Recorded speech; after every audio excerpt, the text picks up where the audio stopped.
UPA 1 का कार्यकाल समाप्त हुआ था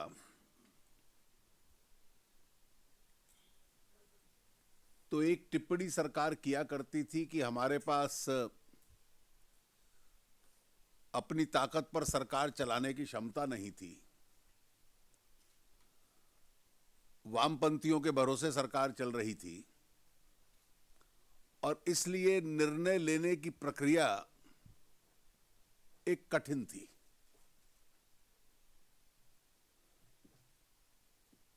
और 2004 से 2009 तक जो कुछ हुआ उसके लिए एक ये एक्सप्लेनेशन कारण बतलाया जाता था।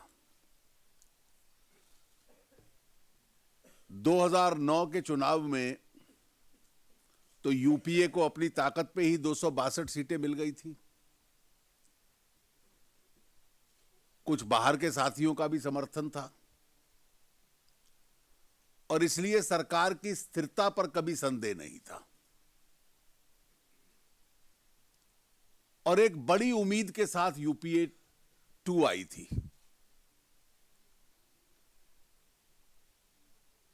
उस वक्त अपेक्षा थी कि बहुत तेज गति से निर्णय होंगे और इस बार वो ऐसा शासन दे पाएंगे जो यूपीए 1 में नहीं दे पाए थे।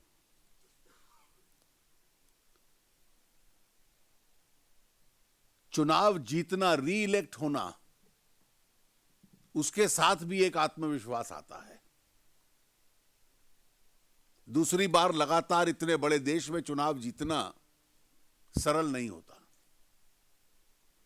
तो 2009 में यूपीए ने अपनी लोकप्रियता और अपने आत्मविश्वास की जो एक चरण सीमा थी, पीक थी, उससे अपना कार्य आरंभ किया था।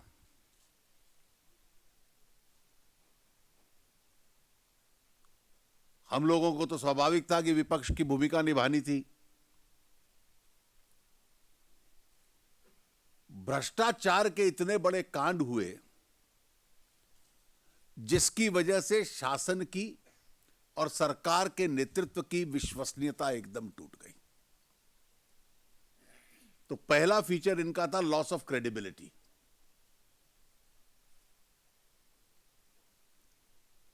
दूसरा फीचर इनका था एक लीडरशिप वैक्यूम, नेतृत्वहीनता। प्रधानमंत्री के पास स्वाभाविक एक आखिरी शब्द होता है कि लास्ट वर्ड इतने बड़े लोकतंत्र में प्रधानमंत्री का होता है, वो नहीं था।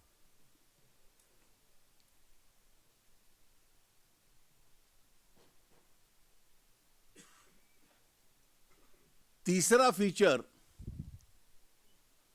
निर्णय न ले पाना, पॉलिसी पैरालिसिस। और उसकी वजह से एक आर्थिक संकट देश के अंदर खड़ा हुआ। ग्रोथ प्रोसेस धीमा पड़ गया, अर्थव्यवस्था श्रिंक कर गई, कीमतें अनकंट्रोल्ड रही, अग्रेरियन क्राइसिस कृषि के क्षेत्र में चलता रहा,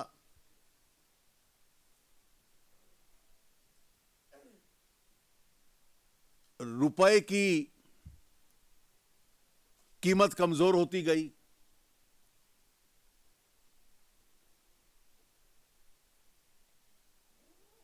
विदेश नीति एक ऐसा विषय था कि जिसमें अक्सर आम राय होती है देश में। न पड़ोसियों के साथ कोई बहुत कंफर्टेबल रिलेशनशिप थी, ऐसा नहीं था। और जिन महाशक्तियों के साथ बहुत अच्छे संबंध थे, कार्यकाल समाप्त होते हुए भी उन पे भी प्रश्न चिन्ह लगने लग पड़े। अक्सर हम एक स्वर में बोलते हैं फॉरेन पॉलिसी के संबंध में। आज उसको लेकर भी एक चिंताएं देश के अंदर हैं। और एक बड़ा फीचर था जो सुषमा जी ने अभी कहा, जो इंस्टीट्यूशनल डिक्लाइन हुआ।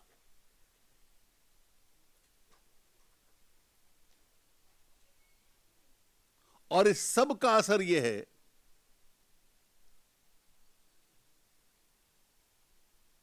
कि इतनी बड़ी लोकप्रियता के स्तर से सरकार आई थी 2009 में, आत्मविश्वास के साथ आई थी, और जब उनका अंतिम सत्र समाप्त हुआ है संसद का, ना जनता को उम्मीद है, ना मीडिया के मित्रों को उम्मीद है, ना हमें उम्मीद है, और ना सरकार को उम्मीद है कि रति भी उनका कोई उम्मीद सत्ता में वापस आने की नहीं है। निराशा के साथ, उत्साहहीनता के साथ, एक सिनिकल और नेगेटिव भावना के साथ इस सरकार ने अपना कार्यकाल बंद किया, समाप्त किया है।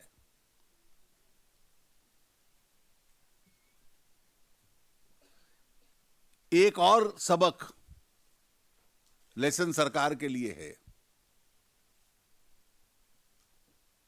जहां व्यापक कंसल्टेशन करते हैं और सभी के कंसर्न्स को एड्रेस करने का प्रयास करते हैं,